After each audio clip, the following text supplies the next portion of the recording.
Assalamualaikum warahmatullahi wabarakatuh. Perkenalkan, saya Siti Nur Muhlisha Kadir dari Program Studi Bimbingan dan Konseling Jurusan Psikologi Pendidikan dan Bimbingan Universitas Negeri Makassar. Adapun video ini dibuat untuk memenuhi tugas ujian akhir semester 1 dari mata kuliah Dasar-Dasar BK yang diampu oleh Bapak Dr. Andes Muhammad Anas MSI dan juga Bapak Ahmad Harum SPD MPD. Pada video ini saya akan menjelaskan tentang keterampilan konseling, langkah dan teknik konseling. Nah, masuk pada materi pertama, yaitu keterampilan konseling. Secara umum, proses konseling terbagi menjadi 3 tahap, yaitu yang pertama adalah tahap awal atau tahap identifikasi masalah. Yang kedua adalah tahap pertengahan atau tahap kerja dengan masalah tertentu. Dan yang ketiga adalah tahap akhir atau action. Nah, berikut saya akan menjelaskan masing-masing dari keterampilan dalam masing-masing tahapan konseling yang telah saya sebutkan. Masuk pada pembahasan awal atau tahap awal konseling. Tahap awal ini memiliki 8 keterampilan yang bisa diterapkan oleh konselor. Yang pertama adalah keterampilan attending atau attending skills. Keterampilan attending adalah perilaku konselor menghampiri klien yang diwujudkan dalam bentuk kontak mata dengan klien, bahasa tubuh, dan bahasa lisan. Yang kedua adalah keterampilan mendengarkan. Keterampilan mendengarkan adalah kemampuan pembimbing atau konselor menyimak atau memperhatikan penuturan klien selama proses konseling berlangsung. Yang ketiga adalah keterampilan berempati atau empathy skills. Empati adalah kemampuan konselor untuk merasakan apa yang dirasakan oleh klien, merasa dan berpikir bersama klien dan bukan berprasangka yang aneh kepada klien. Atau kita sebutkan saja di sini klien sebagai konseli, karena pada dasarnya ini adalah tentang konseling. Maka dari itu lebih baik, alangkah baiknya jika kita menyebutkan klien sebagai konseli. Yang keempat adalah keterampilan refleksi. Keterampilan refleksi adalah keterampilan pembimbing atau konselor untuk memantulkan kembali kepada klien tentang perasaan, pikiran, dan pengalaman konseli. Maaf jika saya luput menyebutkan konseli sebagai klien. Yang kelima adalah refleksi pengalaman keterampilan eksplorasi. Istilah eksplorasi berarti penelusuran atau panggilan. Keterampilan eksplorasi adalah suatu keterampilan konselor untuk menggali perasaan, pikiran, dan pengalaman konseli. Keterampilan ini penting karena dalam konseling terkadang konseli menyimpan rahasia, menutup diri, dan tidak mau mengemukakan pendapatnya secara berterus terang. Selanjutnya adalah yang keenam, yaitu keterampilan bertanya. Keterampilan bertanya adalah suatu kemampuan pembimbing atau konselor mengajukan pertanyaan, beberapa pertanyaan pada sesi konseling. Keterampilan ini penting untuk dimiliki oleh seorang konselor. Selanjutnya yang ketujuh adalah keterampilan menangkap pesan utama atau paraphrasing. Dalam sesi konseling, sering konseli mengemukakan perasaan, pikiran, dan pengalamannya secara berbelit-belit. Oleh sebab itu, diperlukan kemampuan konselor untuk menangkap pesan utama dari penuturan-penuturan yang disampaikan oleh konseli. Keterampilan ini bertujuan untuk mengatakan kembali esensi atau inti dari isi hati konseli. Oleh karena itu, paraphrasing yang baik adalah menyatakan kembali pesan utama secara seksama dengan kalimat yang mudah dan sederhana. Yang kedelapan atau yang terakhir adalah keterampilan memberikan dorongan minimal. Keterampilan memberikan dorongan minimal adalah kemampuan konselor memberikan dorongan langsung dan singkat terhadap apa yang telah dikatakan oleh konseli. Tujuan keterampilan ini adalah menjadikan konseli terbuka dan bersedia untuk berbicara serta dapat mengarahkan agar mengarahkan topik pembicaraan atau wawancara konseling mencapai tujuan. Nah, setelah saya memaparkan tadi tentang 8 keterampilan yang diterapkan oleh konselor, selanjutnya kita akan beralih kepada tahap pertengahan seperti saat saya menjelaskan tentang tahap awal konseling. Yang tahap kedua adalah tahap pertengahan, di mana tahap pertengahan juga memiliki banyak poin, yaitu 13 poin. Adapun yang pertama adalah keterampilan menyimpulkan sementara. Yang kedua adalah keterampilan memimpin.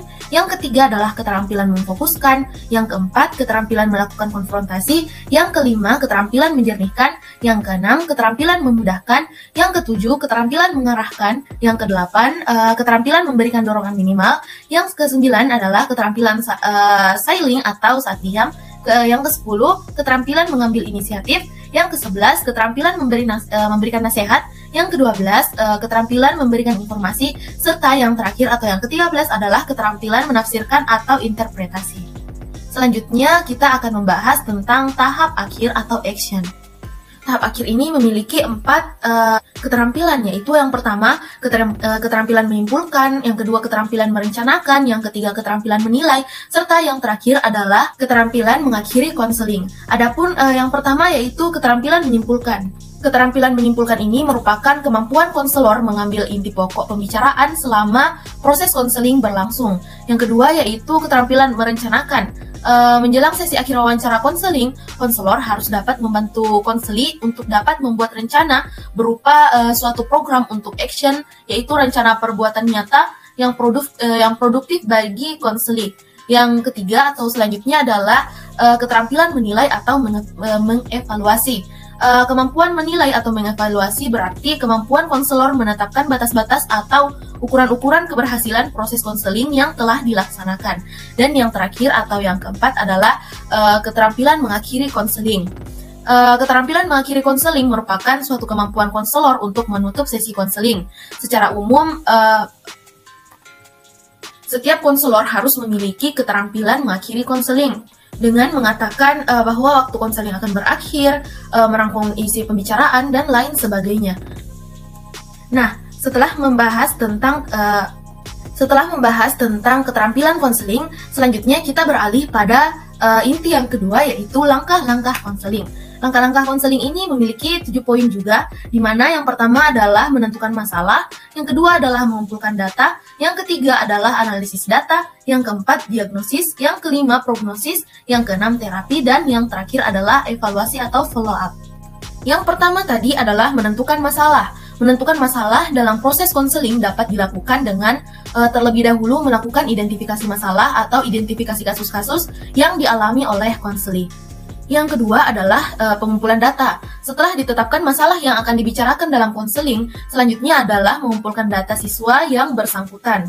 Yang ketiga yaitu analisis data. Data-data siswa yang telah dikumpulkan selanjutnya akan dianalisis.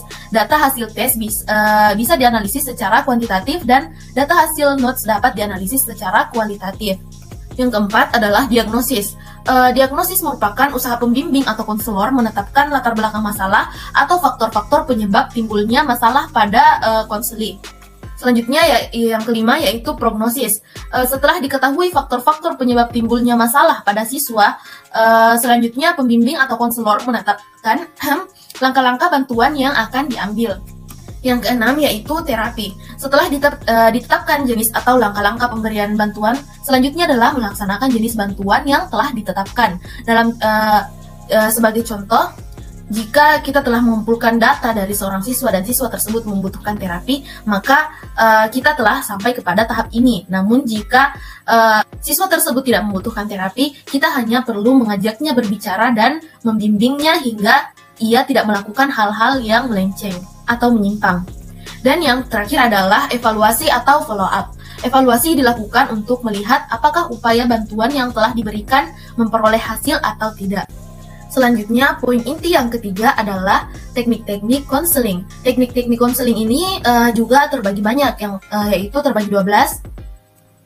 Yaitu yang pertama teknik raport, yang kedua perilaku attending, yang ketiga teknik structuring atau struktur, yang keempat empati, yang kelima refleksi perasaan, yang keenam teknik eksplorasi, yang ketujuh teknik paraphrasing, yang kedelapan teknik bertanya, yang kesembilan dorongan minimal, yang ke-10 interpretasi, yang ke-11 teknik mengarahkan, dan yang terakhir adalah teknik menyimpulkan sementara. Selanjutnya, sebenarnya teknik-teknik konseling ini memiliki 24, tapi pada slide pertama kita hanya menuliskan 12 karena teknik-teknik konseling memiliki sangat banyak poin yang tidak dapat kita tuliskan hanya dalam satu halaman di PowerPoint. Selanjutnya yang ke-13 adalah teknik-teknik memimpin, yang ke-14 teknik fokus, 15 teknik konfrontasi, 16 menjernihkan, 17 memudahkan, 18 diam sebagai suatu teknik, 19 mengambil inisiatif, 20 memberi nasihat, 21 pemberian informasi, 22 merencanakan, 23 menyimpulkan, serta yang terakhir adalah teknik mengakhiri konseling. Nah, Mungkin hanya ini yang dapat saya sampaikan pada kesempatan kali ini. Jika saya berbicara terlalu cepat, kawan-kawan bisa menjeda video untuk melihat perincian lebih pada video dan PowerPoint yang tertera di sini. Terima kasih telah menonton. Semoga yang saya sampaikan bermanfaat untuk saya sendiri dan juga teman-teman sekalian. Dan semoga para pendidik selalu diberi kesehatan oleh Allah Subhanahu wa Ta'ala. Sekian, terima kasih. Wassalamualaikum warahmatullahi wabarakatuh. Bye bye.